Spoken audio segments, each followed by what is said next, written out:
Hi, welcome to Hamilton and Hazen, Behind the Mic. Join author M.L. Hamilton and me, I'm narrator Kelley Hazen, as we discuss our latest audiobook. Born from our 7 years of collaboration and more than 60 audiobooks we've produced together, listen to the ins, the outs, the ups, and the downs, the inside track you love to follow, Behind the Mic. Welcome to Behind the Mic number 13. Today, Kelley and I are going to be talking about our recent release, our latest release, the Scions of Eldon. The, what is this? The 7th book? Six. Book 6 in the World of Samar series. And this one was not as epic in the sense of length of novel. It was a shorter novel, but it was only 18 hours. Only 18 hours. Yeah, but it presented some challenges to you and Bruce, because you had to come up with a whole new because this is a new generation, so you guys had to come up with a new opening soundscape. Yeah, a new soundscape for it. Do you want to talk about that at all? And I attribute the success of that entirely to Bruce, because that is entirely in his, on his playing field. And it's our third one. It's kind of exciting to realize when you sort of look at the scope of the whole series, which is 11 books, and we're only halfway now that we've finished 6. But at the same time, we have commenced to begin the third generation, the third segment. And our goal with the whole series was to always do a new soundscape for each of the generations that will eventually be bundled together in a box set. So for Bruce, his work is, 75% done in terms of that kind of creativity. And this one is really exciting. He had been working with in his career in the different, he plays on Amazon's Rings of Power, and he plays on Outlander, and he's also doing now The Witcher Origins. Oh, wow. Yeah, that's the prequel to The Witcher. And so he's really in, and he's mostly asked to play Bowron, but he winds up playing a lot of other drums. And they're all that kind of really rustic, organic, cajones kind of drums. And so he had been, fiddling around with those a lot. And so he came up with this really, and I think the thing that inspired him the most was when you told him that the ocean plays a big role. It's the first time our characters in Samar actually traverse upon the waters. And I think that really, when you listen to the soundscape, which you can hear on our SoundCloud page, Storyteller Productions on SoundCloud, you can hear the soundscape. It's really got an aquatic feel to it. And he got so excited. He wrote, because there's the soundscape, and then one of the sort of extras that we've added to this series is a particular sound that introduces each chapter. And he was having so much fun with the soundscape that he had like all these sounds, and he goes, "Which one do you like the best?" And I was like, "Pick your 2 favorites. Let's do one for the even numbered chapters and one for the odd numbered chapters." So, you never know if people will notice stuff like that, but there's that little extra gift in there on this, because he was having so much fun with it. So I think the words transitional, the ocean, there were, you always give us words, and then Bruce takes those to heart and creates the soundscapes. And so that's where we came with that. And it's all by itself, all in and of itself. It's a really beautiful little piece that introduces and exits the book in its entirety. It really is. So this book, we both had the same. So I wrote this so many years ago. It was the final book that was published with the publisher Wild Wolf back in probably 2015. Yeah. And at that time, I was on a deadline with writing the book. So I had taken a long time with writing the first book, Emerald, and the second book. And over years, I had worked on those books and rewritten them. And so they were very much, the story was so ingrained in me because I'd worked those books so frequently and so much over so many years. But with this one, I was writing to a deadline that Wild Wolf had for me. And so I had forgotten much of what was in the book. And both of us had the same reaction. So it was almost like I was coming to it again new when you recorded it. And both of us had the same reaction. It was kind of a sleeper, and it started kind of building and getting more and more intense as it went on until it became very intense. And it was kind of interesting because at first I remember I sent you a text message and I said, I don't know that it has the immediacy of the previous one. And you were further along in the book than I was at that point, which was an interesting experience because, usually I know the book so well because I've just written it. But you had more insight into the book than I did at that point. And you said there's no way that everything can be at that level of intensity. You sent me and you said, just, it builds, wait, be patient. And so I just thought maybe we could talk about that for a minute, about how interesting it was to both of us experiencing the novel almost as if we were reading it for the first time, and how it's different. It's very much a different feel than Sanctuary. Sanctuary was very intense from start to finish. But this is not. This is it becomes very intense, but the start is a little bit more gradual, and there's a lot more world building that has to happen with this one than there was with Sanctuary, which is of course the third in that generation. But anyway, I think it's something when you're coming from a denouement, right, which Sanctuary was, and you're kicking into the introductory segment. I mean, there's bound to be a difference in levels of intensity, which and then, I mean, Sanctuary is such a huge, I mean, Emerald was great, right? Followed by Heirs. And that was the first, segment there. And and that was very powerful. And it's almost like this, yeah. Oh, it's like this crescendo diminuendo, and then it goes even higher, and then it goes even higher. And, so right out of the gate, I started listening to Zion's, and I'm like, okay, well, Sanctuary was, because I mean, I was really caught up. And so it's like, okay, well, here we go on a new segment. It can't possibly be as good as, let's see. And it starts slow. It starts with a slow burn. I mean, you're in the desert, you meet Jarrett and Kendrick. It's really tough to know exactly what the heck that is going on. You're over in the middle of Nevasier, which we've heard nothing about, or very little about. And so and what we now know is that there's nothing there, so but then it just slowly builds and slowly builds and slowly builds as you begin to understand Jarrett and Kendrick's relationship. And then they're attacked, and then they finally get to their destination and meet the person that they were destined, that they were sent to meet. And then that starts to build. And then you start to understand the relationships that are going on there. And it just,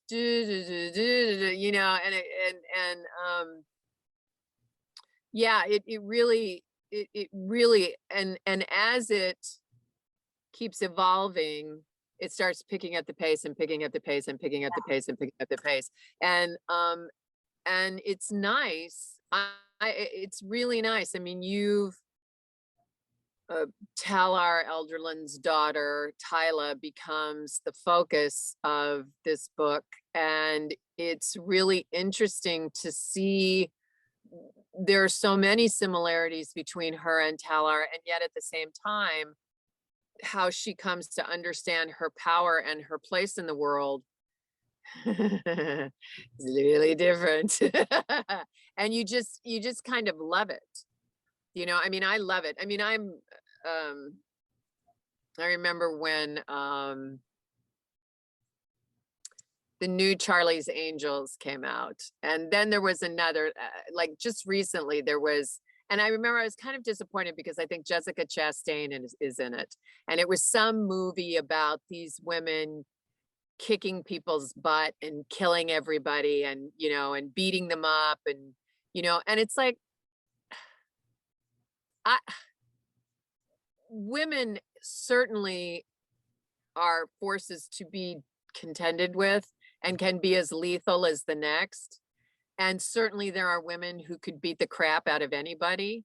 But I think largely as a group, that's not how we would prevail. I Yeah. think we have other skills and equally lethal. And I feel like Tyla falls in that group, Yeah. and I like that because I mean, it's more of this,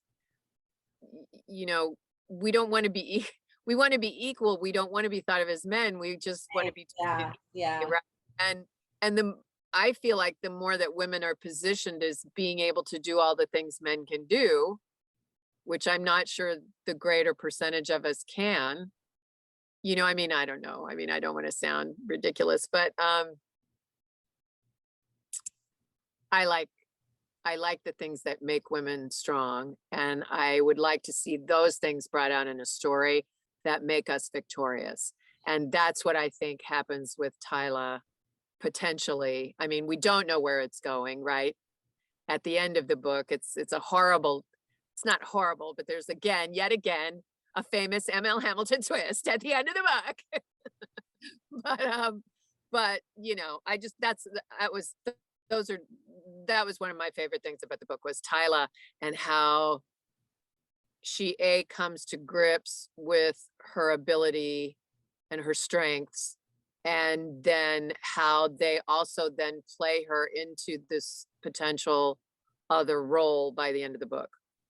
Yeah, so I totally appreciate what you said there because I've always disliked the woman heroine, whatever, being just basically a man in drag, because I don't, that's not what a woman's going to approach things in a different way that a man is, probably 75% of the time. And especially when you're talking about a situation of life or death, I think that a woman is going to have a very different way of approaching it, just because of the fact is we don't have the physical presence, we don't have the physical size that most men do. That's part of who they are, right? We don't have that. And I think that that's what I wanted with Tyla is she is, I think I said at one point to you, she is in some ways scarier than her father, because she's got a very, I don't want to say mercenary, but she's got this very practical. That's the word I was thinking of, practical. Yeah, like this is what I have to do. And I'm not going to sit here and soul search over it because these are the resources I have. So the resources I have, and I'm going to use them. Oh, well. Oh, well. But we talked a lot about, this is very much a celebration of, and it's kind of a departure. It was, so when I first started writing fantasy, and the whole reason why I went by my initials, my ML instead of my name, was because when I first started writing fantasy, it was a very male dominated genre. And there weren't a lot of women. Isn't it still? Or but it's leveling off a little bit. I mean, I think J.K. Rowling had a lot to do with, bringing women into writing fantasy, but it was a very male dominated. And then I was being published by a publishing house that was entirely a male staff. There was no women on staff at the time. And so I very much kind of played into those first few books of having the male protagonist. And I finally had enough confidence when it came to Scions where I was like, there needs to be a female protagonist. And it happened to coincide, as you and I have talked about, all of the world of Samar was based around the war in Iraq, and which had started at the time when I was seriously writing the different episodes of the series. And as we know now, once we went into Iraq, we wound up going into Afghanistan to fight the Taliban, and the Taliban's, abuses against women were legendary, right? Legion. Even now, even today, Well, that's what I think was so weird as I was listening to the book again, knowing that that was in my mind when I wrote it, to realize, and you and I had a discussion about this, that nothing's changed, and in fact we've lost ground. And we know here in America, with the repeal of Roe v. Wade and the things that women are going through here. I was just reading an article about a woman who had an ectopic pregnancy, and they refused to do anything for her, and she was bleeding into her abdomen for 5 days before they finally intervened.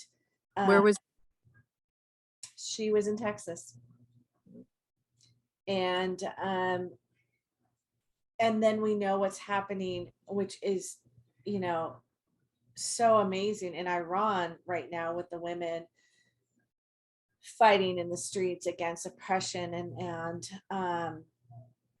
we don't know where that's going to wind up, but we know that here in America, women are pretty much, upset about where things are headed.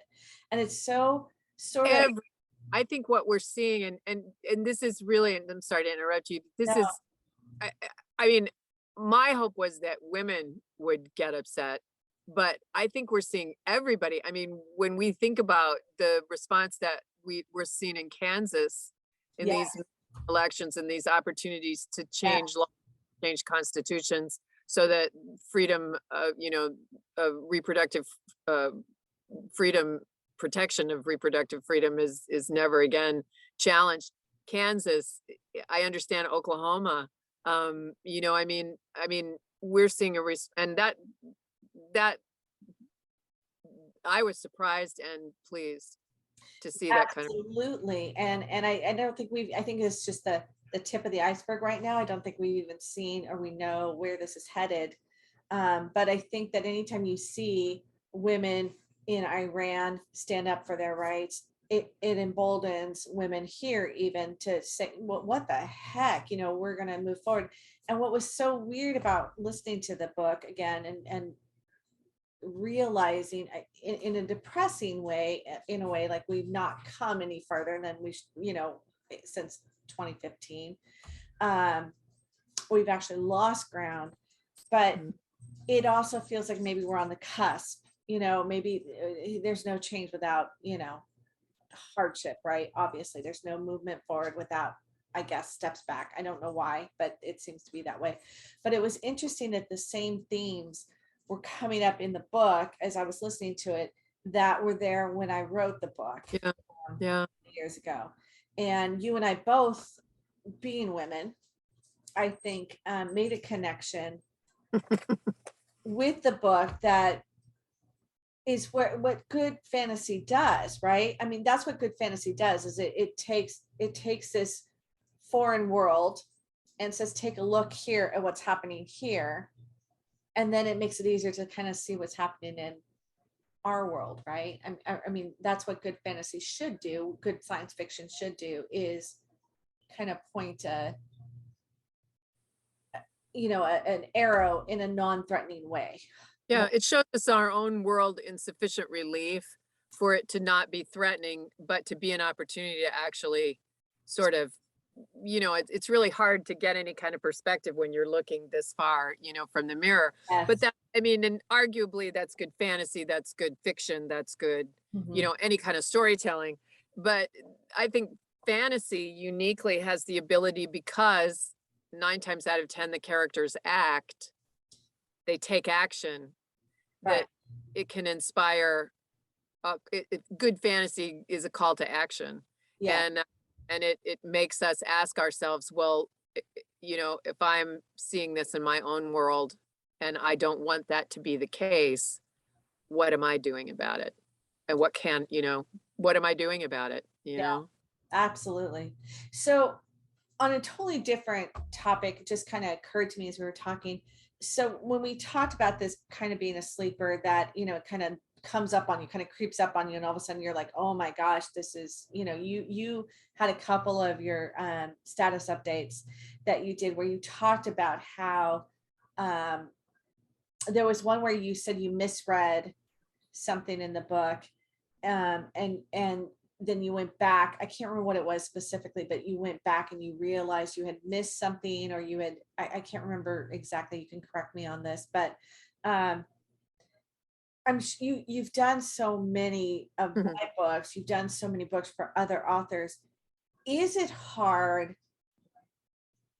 How do you push through um, if a book isn't resonating necessarily right out of the gate for you?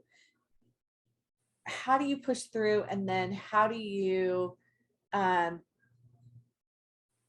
make it still, a grand performance, I guess is what I'm you know Oh, that's interesting. Um, it's funny whenever I'm, I'm just gonna I mean, God, I could answer this so many different ways, because I mean, when I first started recording audiobooks, um, I was just approached this week by an author that wants me to record work for them, and I've never worked for them before. And and my first step now is to get on the phone with them and just talk to them for a while to see who they are and why they write and what they're looking for, because I've done this long enough, and because I have the luxury of relationships with authors like you and Jeffries and Theophilus Monroe. I have the luxury where I don't have to take every job, Right. although arguably I don't think even if I mean, I don't do this for the money anymore, and I mean, although that's a great part of it, but I want to work with authors that are people I want to work with, Mhm. and that I feel like are writing for the same reasons that I'm recording. And then the other part of it is, so once you kind of get over that hurdle, and it's not always the case, the next thing I do is I definitely read something of what it is they want me to record, just to make sure. I mean, because there was that period of time where I just assumed, because I liked them as a person, I thought they could write. I assumed they could write. And it was like, oh my God, and and and it's just my opinion. Right, but your point is well taken. If I'm trying to interpret someone's words, and the whole time in my back of my mind I'm going, "Well, this is kind of an," Yeah. it's gonna. I mean, one would expect that to come out in the performance. Now that being said, um, I remember when I was an actor. Well, I'm still an actor, but when I was doing stage work and stuff like that, and forming relationships instead of just having relationships with myself in books, I was, on stage having to work with other actors and stuff like that. And and in theater in particular, in theater it's a long haul. You work with people for a long time over, rehearsals and before you finally put the thing up. And on camera, you work with them hardly at all. So in terms of having to generate a romantic relationship with somebody, or some kind of deep relationship with anybody, even if it's a deep hate, you have to really look at that person and look at everything about them and find something to love or find something to hate, like really hate. And then that's the thing that you focus on. And all the other stuff, including the things that you don't like about them or do like about them, if in the case of an adversarial relationship, you try to block all those out. So you know,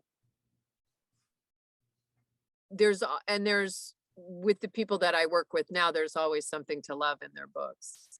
There's whether it's the intention, whether it's just the fun of it, whether there's the silliness of it, whether there's or the heartfelt depth of character. I mean, there's always something. And it's funny because I think it's easy to make the assumption that because independent authors don't get picked up by the big publishers like, Penguin and Scholastic and blah, blah, blah, blah, blah, Random House, that somehow their writing isn't as good, or their stories aren't as good, or their craft isn't as well honed. And maybe in a lot of cases that's the truth. But I also think in a lot of cases, it's the luck of the draw. And there's Yeah. also a readership that's not interested in reading, John Irving or even John Grisham, or, you know, um, A Gentleman in Moscow. The book I just finished is not going to be everybody's cup of tea. And the fact that there are authors writing to every level of demand and just creating more people that are reading and dreaming and listening and imagining and hearing that call to action whenever it comes, whenever it's Yeah. sent out. I mean, I'm proud to be a part of that, you know. I would venture to say that probably the more innovative stuff is in the independent authors, because the big houses, it's about the bottom line, and it's about, The status quo will sell. yeah, like it's just, it's like the same thing that I was just reading an article about the reboot of the old stuff, like they don't want to take a chance on something new, and when something new really comes along, um they're skeptical of it, and it doesn't always get the same shake that a reboot of something that was already done 20 years ago does. It's a shame, it really. But we're also in a moment where musicians and independent films are becoming much more bigger in the box office. Authors for decades now have done fairly well for themselves going independent. In fact, often a lot of times they do much better being independent than they did when they were with the publishing house. Why'd you leave your publisher? Well, I left for a couple of reasons. One,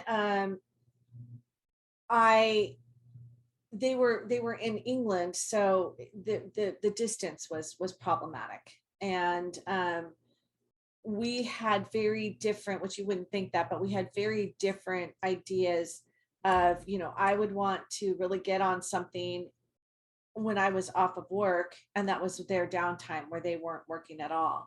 And so it became, that was difficult. And then because of the distance, if I wanted to leap on something right away, they couldn't do it. There was a, the time difference and everything. So I wanted to leave because I felt like I had learned a lot from them. They were very good about teaching me the sort of the path forward. But I wanted to see what I could do on my own. And I built up a fairly decent fan base in England. And I thought I could kind of leverage that, which I was able to. I mean, I feel very fortunate because I've been able to do what a lot of people struggle. I mean, there's some really fine authors out there. They just can't find their audience. And I got very lucky. I found a fairly, they consume content in England like crazy.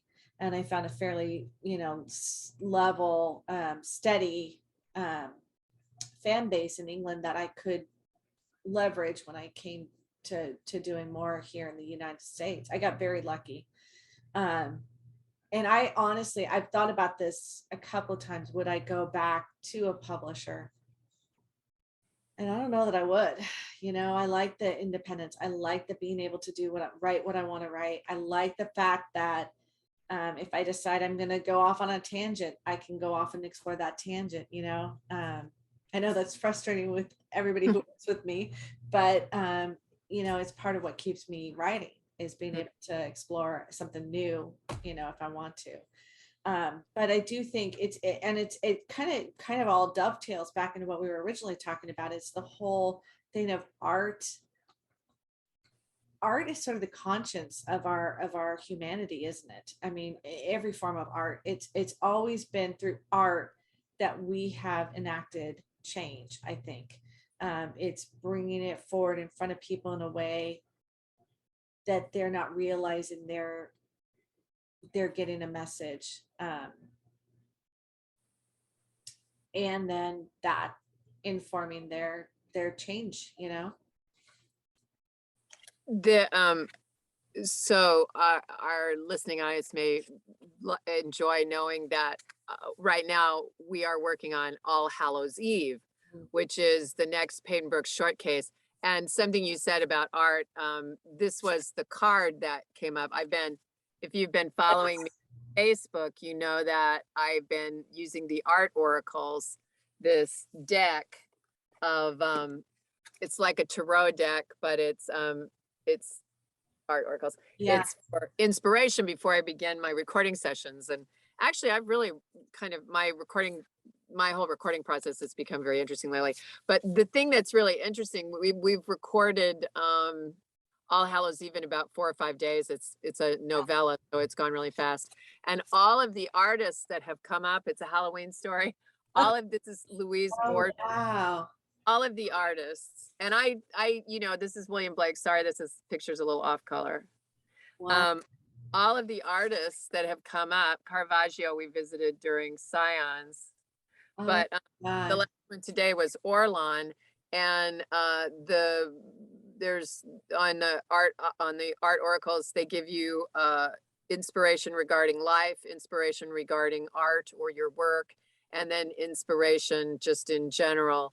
And in terms of life, they said, don't fear pain.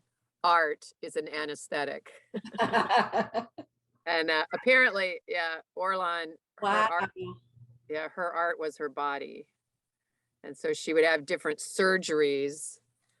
She wanted to get a Mona Lisa forehead, and she wanted to get Marilyn Monroe cheekbones. And she took all of the male references of what the female beauty paradigms were, and then actually had them cut into her own body to put together as a work of art, right? And not in the sense of, aren't I beautiful, but this is what you would do to us, which I thought was really interesting. But they're all 4 kind of really Halloween-y. Yeah, how interesting. Yeah. Art is an anesthetic. Yes. Yes. Art allows us to keep living and not shuffle off our mortal coil, huh? Yeah, protect us from infection. Yeah. So you brought up our next adventure, which is All Hallows, which it will be out hopefully around All Hallows. And it's a Peyton Brooks early case adventure, and we're recording it right now. And then the next one after that will be our next foray into the Christmas mystery. So we'll be having Finding Freedom next. Yes, this is cool. This is fun. We're having a good time. Yeah, I know. It's becoming something, huh? Yeah, I think so. We'll have to tell him one of these next times about the candlelight letters. Yes. Yeah, that's another one of my departures.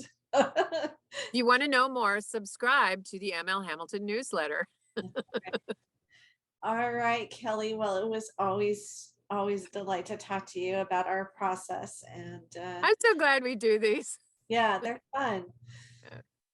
We've done, I'm surprised, when we first started this, I have to say, I thought, we'll probably do 1 or 2, and then we'll probably give it up. And we have it. We've stuck with it. So I'm proud of us for that. I think that's pretty impressive. I think so too. It's interesting. There's going to be this body of work. It's kind of, we mentioned the progress reports that are the updates that I do as I record each one of our books, and they're very much in real time about like, okay, so this is what happened at the last recording session. And you can find those on my Facebook page or in later on Stories from Storyteller on WordPress. It's in blog form. But I'm Twitter. We're chronicling this relationship pretty extensively. It's fun. Yeah. I hope somebody's enjoyed it. You so all right. Well, On the puppy, showing the puppy. oh, where is she? Oh, she's sleeping right now. But I Okay. have to. Don't wake up the You puppy. know- Don't wake up the puppy. Do you know what her name? My son came up with her name. Her name is Jessamy.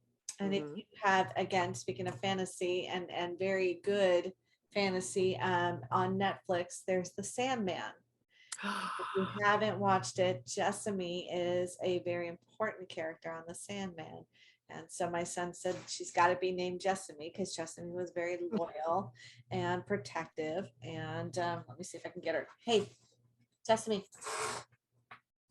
The Sandman was, I actually featured that on Facebook as a what to watch this weekend. And I know, I thought it was so funny. So this Yeah. is Jessamy. Look at her, puppy. So sleepy. Oh. So No better way to sign off. yes. All right. We will be back with All Hallows in October. See you then. All right. Bye. Thank you for joining us for Hamilton and Hazen Behind the Mic. Visit authormlhamilton.net and kellyhazennarrates.com to join our newsletters for more insider news and views. Today's episode is sponsored by Phoenix Publication Services, PPS, Digital Shepherds. Let us ignite your writing goals.